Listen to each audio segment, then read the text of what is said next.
Good morning, guys. It's Jahlon with the Paradox Gaming Network, and it is time for your video game news ending the week of 5 August. We got a lot of stuff to do today, got a lot of news on a lot of different little games here and there, so let's jump right in. So I'm going to start off today with Ashes of Creation. It kind of breaks my heart to have to do this. I love these guys. These guys are great, but a little news, a little art, because stuff is late this month. I don't have the big news. Unfortunately, the store did not rotate on the 2nd. So my usual video where I showcase the new store stuff, that's going to get pushed. It's set for 10 August on the rotation. That is part and parcel because it is the last opportunities to get people into Alpha 1. It's also something they're going to be adding to the store, probably going to tag that in on 10 August. Talk about that in a second. The newsletter didn't come out. Now, as much as I love Steven and Intrepid Studios, I can't be forgiving on missed deadlines. I am a big stickler for big deadlines. You always have to deliver. It's okay if you underpromise and you overdeliver, but it is never okay to overpromise and underdeliver. So it's been pushed to tomorrow. That's a Monday. Hopefully we get it. I would really hate for them to have to punt twice. And the stream date is the 17th of August at 2 p.m. Pacific Daylight. That's a little bit later in the month than we're used to. So we're going to be going about 6 weeks between streams. These are all indicative of either they have great news for us or we're starting to see the first of the slippage. I want to talk about PAX West. PAX is going to take their eye off the ball for just a little bit. They are going to be doing a panel on Sunday of PAX that is going to be in the Wyvern Theater at 10:30.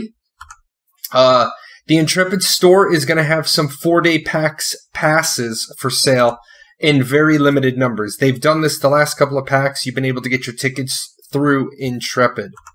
One nice thing about them being late is Steven always makes up for it a little bit, shows us a little bit of concept art. So we got a little bit of just straight artwork here. Some animation stuff here, starting to look pretty good, I would have loved to have seen like a video still of this in practice, but it might still be early on in creation. And as always, I love the artwork of this game. It would be nice to start seeing some videos of the world, but we'll take artwork for now.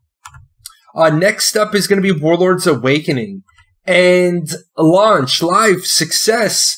The game launched on Thursday at 0300 Eastern. That was an odd time. If you were awake this week when I did it, I alarm clocked, opted. I got back up out of bed after my Wednesday show. So I streamed the first 4 hours the game was live.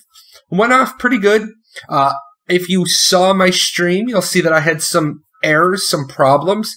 That actually ended up being a problem with OBS in the game. I figured it out, and that's all worked out.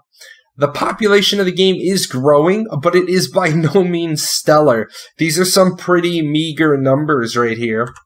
At 460 paying people, they would have made about $5,515 adjusted for, global economies. But we know that there's like 100 ambassadors and numerous key winners.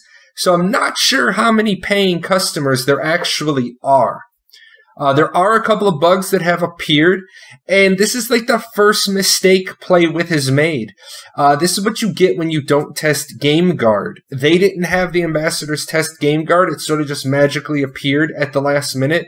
That's a big no-no. I've had a couple of virus Norton 360s have flagged GameGuard. I've done a little bit of research on GameGuard. I don't know if I'm going to continue to play. I need to dig into what GameGuard actually does to my system a little more because there are some problems with it. Moving on to Camelot Unchained. I have to eat a little crow. They did come out. Beta 1 and Refund Woes is the title of the day. Beta 1 launched. I have it that they had up to 550 simultaneous players. They have a release date set for winter 2019. I honestly expect that to slip. Talk about that in a second. Refund woes. City State Entertainment has a refund policy. it's hurting them in that people check out the game and then do refunds. On that release date, like I said, the release date is set for 2019. I expect it to slip. The game has been in development since 2013, so we're at 5 years in development, and Beta 1 is still under NDA. There's lots of rationale that they're giving for why. They're saying it's an old school beta, it's not ready to be shown, but the lack of news on their official webpage is concerning to a guy like me. You're not saying anything. You didn't announce your own Beta 1 going live on your own webpage. Like, you have a news section on your webpage. I've dug into some stuff where they talk about those refunds, and they're saying, well, people aren't understanding it's an old school beta. Well, at 5 years in development, man, you need to, when is it going to be ready to be shown? I just don't have an answer to that, and I think people are fed up with waiting. I think people are going to bail on Camelot Unchained in order to go to Ashes or Pantheon or any of these other like 10 games that are in development. You're just too long. Way too long. For my MOBA fans, you guys know that I play a little Heroes of the Storm on the side. And Chromie nerfs are coming. And it's about damn time. Chromie has been vastly overpowered. I've hated Chromie forever. Extremely long range, very high burst, always ahead on skills based on her passive.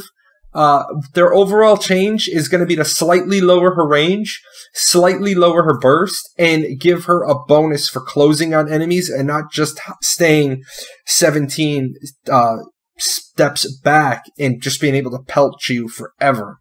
So, great change coming. I can't wait till this is on live. Let's bang through some other news real quick. Riders of Icarus. If you guys have never played Riders of Icarus, it is worth the play. I have played it before. I'm thinking about going back to it because you guys know I'm dying for an actual MMORPG to play. Warlords Awakening scratches that Diablo itch. Riders of Icarus could definitely fill that for me. The Dawn of the Magician update is coming. It's free to all players. Always good. We love free. It introduces the Magician class. Now, I am going to say I don't understand all of these community events. The race to 60, be the first level 60 magician, I get that one. Prizes for dueling all classes, okay, that's cool. But be the first to kill or die to a magician. That's a horrible event. All that's going to be is somebody makes an alt, somebody makes an alt and kills the magician, and somebody else has an alt that dies to the magician. Ridiculous. I don't get that. That's pointless to me. Sea of Thieves. You guys know I reviewed Sea of Thieves when it was in open beta. I didn't like it. There wasn't much to do. I didn't think the game was worth like $5. They are releasing their Cursed Sails content for free. It's the second free upgrade since launch. Bringing on a new ship, the Brigantine. It's a 3-person crew. That's pretty cool. New cosmetics and new campaigns are coming, and limited time battles versus the Skeleton Armada. So they're trying to salvage this game. They are pulling it together, trying to make this game playable. Conqueror's Blade. It's coming to North America and Europe finally. It's going to be published by My.com. Unfortunately, My.com has a reputation in North America and Europe that any game it brings is dead on arrival, because they're well known for not patching exploits and just being cash grab, pay to win. They're coming with a free-to-play business model. Makes me nervous. Their other big game, Revelation Online, followed the same model, and it was majorly pay to win. And I've played Conqueror's Blade. I told you guys that I did previously review this game. The link to my previous review is in the description below. I was not impressed. I thought the PvP part itself was really cool. I thought the rest of the game was lackluster. It was like a lot of features just slapped together in order to make it a game. I think they should have just stayed with the PvP part. I haven't seen it in a long time. The last time I saw it was on 29 January. So the review below, that's going to be from earlier this year. I am excited to see what it's going to look like. I loved the game. I love the concept. I love the PvP. I love commanding my squad. I love the huge castle battles. It was great. Hopefully it got worked on graphically, because it was pretty rugged. Another My.com game is Revelation Online. It's headed to Steam. It's moving to Steam, but you will not be able to transfer your account to Steam. You will not be able to play your previous characters from their standalone version. Everyone's still going to be on the same servers. Steam packs will be for Steam accounts only. You can use the Steam wallet to buy packs, and ARM will be needed to purchase via Steam for Steam accounts. You'll have to buy your ARM via Steam. You don't buy your ARM through the webpage. Now, I included this because I know I have some RO players who follow me, and this is your bit of news. But truthfully, My.com ruined this game on launch. They did not plug some major exploits, and they totally ruined it. Revelation Online is a great game. It was just piss poorly managed. So My.com is coming back a little bit with a lot of fingers and a lot of pies. That's why they got 2 articles today. And that's it, guys. That is your real quick recap. If you guys want specific games covered, make sure you say something. I don't care if you just put a comment below and say, please make sure to include news on this game every week. And I will. If there's something relevant, I'll put it there. Right now, I'm grabbing the stuff I know my viewers watch. If you guys want to talk about any game, jump on my Discord. Hit me up on Discord. I do this all day long. Swing by my Twitch show Wednesdays and Fridays. And as always, big thanks to my sponsors. These guys are responsible for giving me a pile of money. It lets me give away games when we find games worth giving away. I will be giving away another copy of Warlords Awakening on my Friday show this week. So make sure to tune in if you want a free copy. Anyway, guys, got to get this into post-production. It's late on Saturday, and I got to have your news ready for Sunday morning. Take care. Hey, where are you going? You're not done yet. See these videos? This video's up here to watch. You gotta go over here. Hit the chibi. Subscribe to the channel. Check out the webpage. And I'll see you guys on Twitch.